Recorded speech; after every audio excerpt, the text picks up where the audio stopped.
Ukraine और Russia के दरमियान जो जंग जारी है उसका आज 22वां रोज है और यूक्रेन के हवाले से खबरें आ रही हैं कि यूक्रेन ने 7,000 रूसी फौजियों को हलाक करने का दावा किया है और अमेरिका की इंटेलिजेंस एजेंसीज जो है इसकी तस्दीक कर रहे हैं। दूसरे नंबर पर आपको खबर दे दें कि मरीपुल के अंदर एक कार्रवाई की थी रूसी फौज ने और वहां पर मरीपुल के जो मेयर थे उनको किडनैप कर लिया था। अब रूसी फौज के बहुत सारे सोल्जर्स जो है वो यूक्रेन ने किडनैप किए हुए थे, जंगी कैदी बनाए हुए थे, तो कैदियों की एक्सचेंज हुई है। मेयर के बदले 9 रूसी फौजियों को रिहा कर दिया गया है।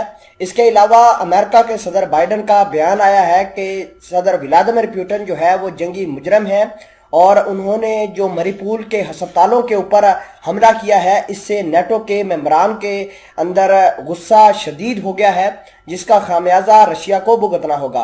नाजरीन ग्रामी, आपको ये भी बता दें कि 22 रोज हो गए हैं और दुनिया वाले ये सोच रहे थे कि जब रशिया जैसी बड़ी ताकत यूक्रेन के ऊपर हमला करेगी तो यूक्रेन 2 घंटे भी टिक नहीं पाएगा, लेकिन आज 22 रोज हो गए हैं और ये जंग 22 दिनों तक मुहित हो गई है और अभी तक यूक्रेन के दारुल हुकूमत कीव के ऊपर कब्जा नहीं हो पाया। शुरू दिन से हम सुनते आ रहे हैं कि यूक्रेन के दारुल हुकूमत के ऊपर जब कब्जा होगा तभी रशिया अपनी फतह का ऐलान करेगा।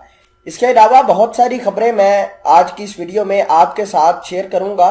छोटी सी गुजारिश है कि आप हमारा यूट्यूब चैनल हसनात टीवी को सब्सक्राइब करके पास मौजूद घंटे के निशान को दबा लें ताकि लेटेस्ट न्यूज आप तक बर वक्त पहुंचती है। सामईन कदर बात यह है कि अमेरिका ने अपने स्टिंगर मिसाइल जो है वो यूक्रेन को देने का ऐलान किया है। अब सवाल ये पैदा होता है कि ऐसी क्या वजह है जिसकी वजह से यूक्रेन अभी भी रशिया के सामने घुटने टेकने के लिए तैयार नहीं है। तो उसकी वजह यह है कि अमेरिका ने अपने स्टिंगर मिसाइलों के साथ साथ बहुत सारे ड्रोन्स जो है वो यूक्रेन को देने का ऐलान किया है। पहले अमेरिका अलग ऐलान बात नहीं करता था कि हम जो असले की खेप भेज रहे हैं यूक्रेन के अंदर, लेकिन अब सदर बाइडन ने ऐलान किया है कि जिस तरीके से रशिया अग्रेसिवली बिहेव कर रहा है, जो आम शहरियों के ऊपर अटैक कर रहा है, इसने अमेरिका को काफ़ी झंझोड़ा है। अमेरिका को ही नहीं बल्कि नेटो मेंबरान को काफ़ी झंझोड़ा है और इसका बदला हम ज़रूर लेकर रहेंगे। 80 मिलियन डॉलर के हथियार जो है वो रशिया के खिलाफ इस्तेमाल होंगे और यूक्रेन को बहुत जल्द भेजे जाएंगे। इसके अलावा यूके ने यानी यूनाइटेड किंगडम ने 2000 एंटी टैंक्स जो हैं वो देने का ऐलान किया है। स्वीडन ने भी 2000 मिसाइलें देने का, छोटी मिसाइलें जो है वो देने का ऐलान किया है। इसके अलावा बेल्जियम भी एंटी एयरक्राफ्ट गन्स दे रहा है, ऑस्ट्रेलिया दे रहा है एंटी एयरक्राफ्ट गन्स और तकरीबन 25,000 के करीब जो मशीन गन्स हैं वो कनाडा ने ऐलान की है कि कनाडा फराहम करेगा यूक्रेन को। नाजरीन ग्रामी, ये मामलात है, इस वजह से यूक्रेन को काफ़ी ऑक्सीजन मिल रही है इस जंग के अंदर और ये जो जंग है वो ज़्यादा खिंचती हुई जा रही है। अब रशिया और यूक्रेन के दरमियान जो जंग जारी है, अमेरिका भी चाहता है कि ये ज़्यादा लंबे अरसे तक खिंचे और जैसे जैसे ये जंग लंबे खिंचती जाएगी वैसे वैसे रशिया की जो इकानमी है वो ज़्यादा ख़राब होती हुई जाएगी।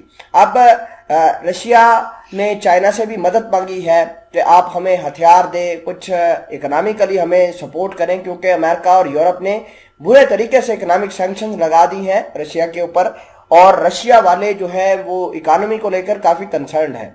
फिलहाल के लिए आपको ये बता दें कि मामलात इतने आसान नहीं हैं जितने दुनिया वाले समझ रहे हैं और रशिया के मुताबिक रशिया ने जो प्लान बनाया था यूक्रेन के लिए वो उसके मुताबिक चल रहे हैं।